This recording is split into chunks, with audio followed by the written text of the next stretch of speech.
Greetings, my name is Monty Martin. And I'm Kelly McLaughlin. And we are the Dungeon Dudes. Welcome to our channel where we cover everything Dungeons & Dragons, including advice for players and guides for Dungeon Masters. We upload new videos every Thursday, so please subscribe to our channel so that you never miss an episode. Kelly and I love using miniatures for our games of Dungeons & Dragons. We've been big collectors of both pre-painted and unpainted miniatures. I think both Kelly and I, starting in 2020, we both started working on our quarantine Warhammer armies and been having a lot of fun painting those up. But one thing that we actually have never had the chance to explore until recently is the option of 3D printing miniatures. This is something that both Monty and I have observed for a very long time, but we have just been given an opportunity to try it out in person. Anycubic wrote to us a few months ago and asked if we wanted to try out their new Anycubic Photon Zero Resin 3D printer. We said yes, not really knowing what we were going to be getting into. And it's been a pretty cool experience so far. Due to the global situation, I've been locked at home while I get to just listen to all the cool things Monty gets to do with his new 3D printer. So today, I'm just going to ask him a few questions on how it's been going, and he's going to give us the lowdown on what he's thought of this 3D printer. Full disclosure. Anycubic has sent us the Photon Zero, the wash and cure station, and the supplies needed to operate the printer so we can make this review. We were not otherwise compensated or paid to create this review, and so we are giving our full and honest opinion of their printer and our experience using it. So Monty, what are your views on 3D printing as an option? There's a lot of great ways to get miniatures relatively inexpensively for games of Dungeons & Dragons. I think the hardest thing is often finding the perfect miniature for your player character or getting a lot of miniatures cheaply for your encounters, like rounding things out with lots of undead or bandits or demons or minions and stuff to have in your combat encounters. I think I was really curious for myself to find out, is this true? Does this bear out with a 3D printer in general? But also, how does Anycubic's 3D printer stack up as a first-time experience? Because what's really cool about the Photon Zero that Anycubic sent us is that this is a really inexpensive 3D printer. It is under $300 Canadian. I think it hits around the $200 price point US. Depends on where you're shopping from Anycubic, and the prices fluctuated just a little bit here and there. But this is a really inexpensive option. I mean, I bought conventional printers that are more expensive than this. And it is a resin printer, which has a lot of problems with cleaning and curing the prints after you make them. So Anycubic also sent us their new wash and cure station to streamline the process, which is about the same price as well. So I've had both the printer and the wash and cure station running in my home now for about a month. And in your experience using the Anycubic's 3D printer to print out a few minis, I know that you've done some really great tests and you've shown me some of the beautiful miniatures that you've been able to create. Now, this may be an affordable way because if you continue to make miniatures, obviously owning the 3D printer is a big upfront cost, but in the long run, you actually end up saving money. But the other thing to take into account here is the time consumption of 3D printing. So what has your experience been like with the amount of effort and energy and time it takes to create great 3D printed miniatures? When I got the 3D printer, I reached out to Danny Herrero, who's got an awesome YouTube channel as well that you can check out. He's an expert on 3D printing, and he gave me a lot of tips and tricks and resources for getting started.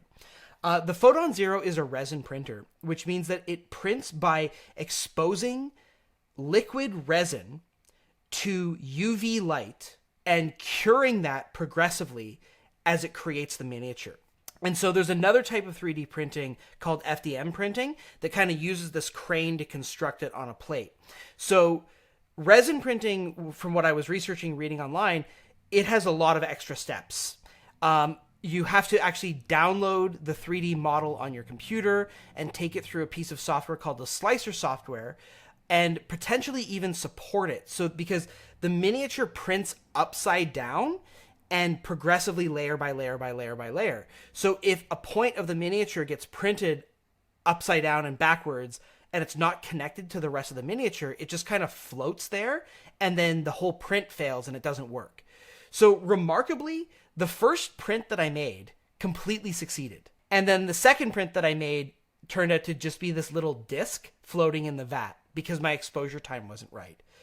But then I printed Photon the Ultraviolet, my little wizard here from Danny's awesome Kickstarter campaign. And this is a completely supportless miniature, so I didn't need to add any supports to it. I printed it out, painted it up, and it's amazing. I'm blown away by the quality of this miniature. With all of that in mind, how long did it take you to print out that mini and get it all prepped, painted, and ready to put on the table? So this miniature took the Photon Zero 4 hours to print. And then afterwards, like, you got to glove up, get your gloves, get your mask on, take it off. The build plate of the Photon Zero comes off, and then you can put it right from the build plate inside the wash and cure station. About 20 minutes, it's not even 20 minutes of finishing. Like, literally, as soon as the print finishes, it was like 4 minutes to wash it and 4 minutes to cure it, and then it's ready to handle with your bare hands. As a final thought, do you think that 3D printing, and specifically using the Anycubic Photon 3D printer, is a great option for people who want to bolster their mini collections? You think about it, okay, it takes 4 hours to print a mini, but like, I started just doing it every night. And so that meant that in a month, I now have like a bunch of miniatures that I haven't painted yet. And that's the problem. Like, that's the problem at the end of the day, is that you can print the miniatures faster than you can paint them. There's a lot of free miniatures out there that you can print with the Photon Zero that you can find on like Shapeways and other places online. But what I really noticed was that a lot of the best sculpts that I wanted to print, particularly the ones that didn't require supports, actually cost money to buy the files. Like, they were like $1, $2, $3, or there were patrons. I think that the actual benefit of 3D printing minis is that you can do it from home. You don't have to go to a store, and you can print exactly the minis you want in the quantity that you want. And it's going to mean that sculptors that before would have had to cast miniatures and spend a ton of money up front building the miniatures to get them cast and sold through stores, they don't have to go through that rigmarole now. They can just distribute them online. But I don't actually think that it's going to save time, and I don't actually think that it's going to save money over buying miniatures in a store, at least in the short term, particularly for high quality sculpts. I think people are still charging money for the miniatures at the end of the day. So 3D printing is a hobby in itself. You need to be into the aspects of wanting to build your collection yourself and paint your own minis. So what is the quality of the minis that you're creating? Do you find that it compares well to the options that you would find in a store? I tried a bunch of the miniatures that are really, really cheap and inexpensive and made of the really cheap plastic, right? And I love those ones, but the details in those ones are kind of soft. But I was really impressed with how crisp the details are in the prints that come off the Photon Zero. One of the things I was worried about was that I could see the layer lines in the print. That's kind of this roughness in the print that you see, where you can kind of see like this artifacting, this pixelization, these lines in the miniature. And I noticed that as it came off the print. And from what I understand, as you get better with printing, you can reduce this by changing the settings on the printer. But as soon as I primed the miniature, and as soon as I painted it, and from a distance of like 12 inches away from the face, I can't see those. And so I noticed it when I was painting the miniature, that the surface of the miniature was a little bit rougher. So one of the things that I found was that I couldn't dry brush the miniature. I had to use layering when I was painting it instead of dry brushing. Because if I dry brushed it, it would actually make those layer lines more obvious. So that's one of the things when you are painting the miniatures that I did find. But otherwise, the quality is amazing.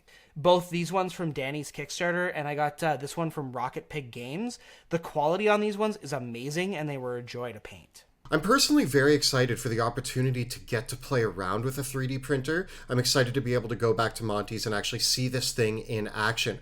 I'm also terrified of what this could mean for the long list of hobbies that I already have, and how exciting it might be to start 3D printing minis. So if you are interested in 3D printing, check out the Anycubic Photon Zero 3D printer and give it a try. It's really cool, and you can bust out some really awesome and detailed minis. Yeah, I have to say, I'm really impressed with it. I really would love to try one of Anycubic's other printers to see how the Zero compares to like the original Photon. From what I understand, the original Photon is a little bit more expensive, but can produce slightly higher quality prints. So that's a bit of a trade-off there. But the Zero has impressed me so far. I've been really happy with it as a complete noob and neophyte to the process of doing it.